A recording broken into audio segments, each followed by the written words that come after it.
Quais exames realizar no primeiro trimestre de gravidez? Nesse vídeo eu vou te contar tudo o que você precisa fazer em relação às avaliações laboratoriais e ultrassonográficas durante o pré-natal no primeiro trimestre.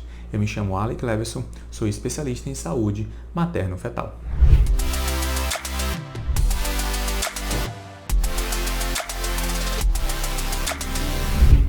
Todo começo de gravidez gera uma certa ansiedade, expectativa, principalmente para quem está grávida pela primeira vez, uma mãe de primeira viagem, não é mesmo? E aí sempre surge aquela dúvida, quando começar o pré-natal, que exames eu devo fazer?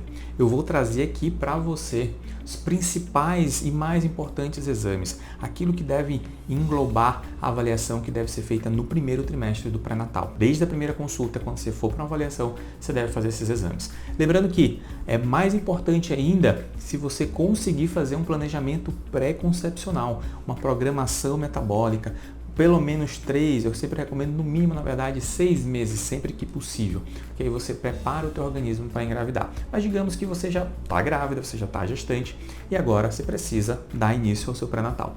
Quais são esses exames? Eu vou começar pelos exames laboratoriais. Esses exames laboratoriais, exames de sangue, exames de urina, são os principais.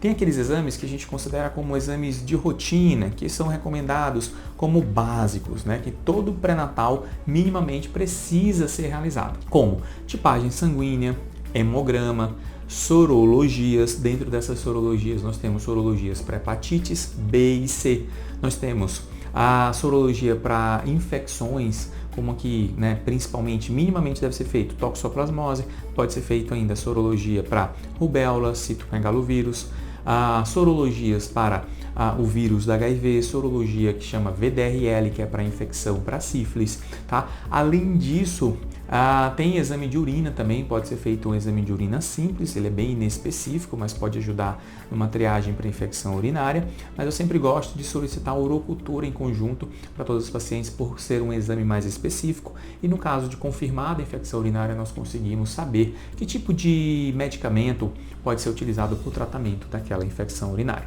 Além disso, é importante a realização de um hemograma. Através desse hemograma, nós vamos ter informações ali que vão auxiliar, por exemplo, se há já um diagnóstico de anemia ou não, certo? Esses são exames básicos, mínimos, que todo pré-natal precisa fazer. Vamos aumentar um pouquinho mais o nível de excelência nessa assistência pré-natal. Quando a gente vai avaliar, por exemplo, e pensar no pré-natal com um nível maior de excelência, trazendo um plus realmente nessa assistência, é muito importante que seja feita a avaliação neste primeiro trimestre de micronutrientes. Então, saber como é que está reserva de ferro, saber como é que está reserva, né? Como é que essa paciente está em relação a zinco, selênio, vitamina D, tá? Que na verdade é um hormônio, o hormônio D. Além disso, vitaminas do complexo B, né? Dosar ácido fólico, dosar outros marcadores que vão estar associados ao metabolismo dessas vitaminas do complexo B, como por exemplo a homocisteína. Um ponto importante em relação à avaliação do ferro. A avaliação do ferro ela precisa ser feita através dos exames, né, de ferritina e saturação de transferrina. Além disso, eu sempre solicito para as minhas pacientes a avaliação de função tireoidiana. Todas as vezes essas pacientes nunca fizeram esse tipo de avaliação ou já fizeram há bastante tempo e alterações do metabolismo da tireoide aumentam o risco de complicações obstétricas. Na verdade, todos esses exames que eu solicito já desde o primeiro trimestre e vou solicitando durante o pré-natal são justamente para identificar fatores que possam aumentar o risco de complicações obstétricas durante toda a gestação. Para caso identifique algum desses fatores e quanto mais precoce melhor, eu vou poder agir minimizando o risco dessas complicações virem a acontecer. Você está entendendo? Um outro exame aqui importante que também precisa ser feita é a avaliação do metabolismo da glicose.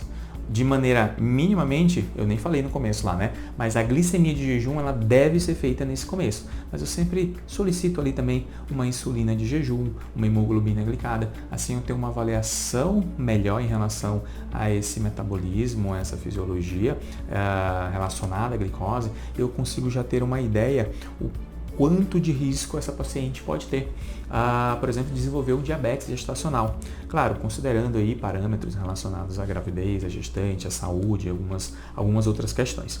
Então, do ponto de vista laboratorial, Isso é eu trago aqui para vocês aquilo que minimamente é importante que seja feito, né? Para que se avalie fatores que possam levar a um risco maior, por exemplo, uma perda gestacional desde o começo, ou um risco de trabalho de parto prematuro, até mesmo risco de outras complicações, como pré-eclâmpsia e restrição de crescimento. Vamos falar agora sobre as ultrassonografias que devem ser realizadas nesse primeiro trimestre também. E eu trago aqui para você 2 ultrassonografias. A primeira é a ultrassonografia obstétrica inicial. Essa deve ser feita idealmente antes de 10 semanas e depois de 7. Tá? A melhor via para ser realizada essa ultrassonografia é a via transvaginal, por você ter uma visualização melhor das estruturas da gravidez nesse período. E a importância desse ultrassom obstétrico inicial vai ser para confirmar a gestação, confirmar a localização dessa gravidez, se é uma gravidez dentro do útero, se fora. Eu vou confirmar se é uma gravidez única ou se, por exemplo, é uma gravidez de gêmeos. Eu vou confirmar também a datação dessa gravidez de acordo com o comprimento do embrião. É importante que se identifique embrião, né? E também eu vou, de acordo com a evolução esperada nesse começo da gestação, eu vou avaliar a viabilidade gestacional, que eu sempre espero um aparecimento, uma sequência de aparecimento das estruturas na gestação nesse começo. Sendo primeiro aqui um plus, hein? Olha aí um parênteses, abre parênteses. Olha como é que deve ser a avaliação nesse começo da gestação. Primeiro eu identifico pelo ultrassom saco gestacional, depois a vesícula vitelínica, que é uma estrutura pequena dentro do saco, depois que aparece embrião com batimentos. Por isso que em muitos casos, às vezes, você não identifica embrião, ou então tem um embrião e não tem batimentos.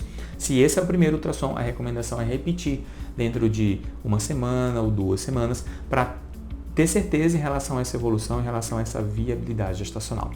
Fecha parênteses. Vamos dar seguimento agora para a próxima ultrassonografia que deve ser realizada no primeiro trimestre, que é a morfológica do primeiro trimestre. Essa ultrassom deve ser feita entre 11 semanas e 13 semanas e 6 dias, para ser mais exato, ou enquanto o bebê, o embrião, na verdade já feto, né, estiver medindo entre 45 milímetros e 84 milímetros. Esse exame ele vai englobar várias avaliações. De maneira bem objetiva, eu vou trazer aqui para vocês uma listagem do que o morfológico do primeiro trimestre avalia, né? Que tipo de avaliação deve ser feita no morfológico do primeiro trimestre completo, tá? No próximo vídeo, em outro vídeo, eu faço uma diferença e trago para vocês uma diferença em relação a esse morfológico do primeiro trimestre completo e apenas o obstétrico com translucência nucal. Mas vamos lá, morfológico do primeiro trimestre. Eu vou avaliar, como o próprio nome diz, morfologia, anatomia, formação do bebê nesse período de idade gestacional. Lembrando que é um bebezinho pequeno, que vai medir entre 4,5 e 8,5 centímetros mais ou menos. Então,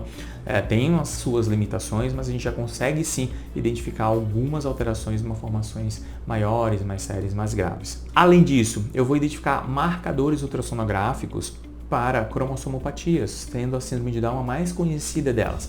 A gente tem dentro desses marcadores translucência nucal e o osso nasal. Eu vou identificar também marcadores para cardiopatia congênita, problemas cardíacos desse bebê. Além disso, eu posso suspeitar visualizando diretamente o coração. Então, já consigo fazer uma avaliação prévia do coração mesmo, o bebê pequenininho. Claro, tem suas limitações, mas algumas situações eu já consigo, pelo menos, suspeitar em relação à cardiopatia. Existe uma outra avaliação que pode ser feita no morfológico do primeiro trimestre, que é o risco para mielomeningocele, através de uma avaliação da região posterior do cérebro do feto, tá? Chama fossa posterior. Tem lá umas medidas que são feitas, e através dessas medidas eu posso, se há alteração, né, dessa relação esperada, eu suspeito de um risco, né, um maior aumentado para esse bebê ter espinha bífida, mielomeningocele, que é um problema no fechamento da coluna do bebê. E além disso, tem uma importante avaliação que precisa ser feita aqui de maneira combinada, combinando diferentes variáveis, que é o rastreamento, né, o cálculo de risco para pré-eclâmpsia. Importante fator de risco aí materno e fetal, perinatal, durante toda a gestação. Então, esses são os principais exames laboratoriais e ultrassonográficos a serem realizados no primeiro trimestre. Eu quero aqui te convidar para clicar no link que deve ter aqui embaixo, tá? Ou até mesmo ir nas minhas redes sociais e baixar um e-book que eu tenho de forma gratuita. É um e-book sobre pré-natal ultrassonográfico, os 5 principais exames de ultrassonografia obstétrica que devem e precisam ser feitos durante a gestação. Lá você vai ter mais detalhes sobre todos esses exames, que vai trazer mais segurança para a sua gestação, certo? Espero ter te ajudado nesse vídeo. Aproveita e já curte, ativa o sininho de notificações. Se você não está me seguindo, começa a me seguir agora e compartilha esse vídeo para o máximo de pessoas para que assim possa, né, ajudar e auxiliar também mais pessoas. Eu fico por aqui e até o próximo vídeo.